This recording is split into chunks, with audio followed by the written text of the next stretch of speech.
अस्सलाम वालेकुम जी। मैं तैमूर बाजवा साहब का, जो हमारे चेयरमैन हैं बाजवा इत्तेहाद फाउंडेशन के, और साद वकास बाजवा साहब का इंतहाई मशकूर हूँ, जिन्होंने और अपने डिस्ट्रिक्ट लिया के जो मेंबरान हैं नासिर बाजवा साहब, मनीर बाजवा साहब, उनका भी इंतहाई मशकूर हैं, जिन्होंने बंदा न चीज़ पर इतमाद किया और मुझे डिस्ट्रिक्ट प्रेसिडेंट डिस्ट्रिक्ट लिया बनाया।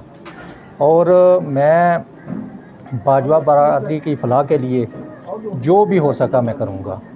और मेरा एक ही मिशन है कि बाजवा बरादरी को एक प्लेटफार्म पर लाना और इनमें जो हसद, बुग़्ज़, कीना, इस तरह की जो बुराइयाँ हैं, इनका ख़ात्मा करना। हम सब एक हैं और हम में सब वेल डन है, कोई ना सुपीरियर है ना जूनियर है, और सब के सब मेरे लिए काबिल एहतराम है। और मैं कोशिश करूँगा कि सब दोस्तों को साथ लेकर चलूँ और डिस्ट्रिक्ट लेवल पर और पंजाब लेवल पर मैं जो भी हो सका अपनी खिदमत सर अंजाम दूँगा। Thank you. अल्लाह हाफ़िज़।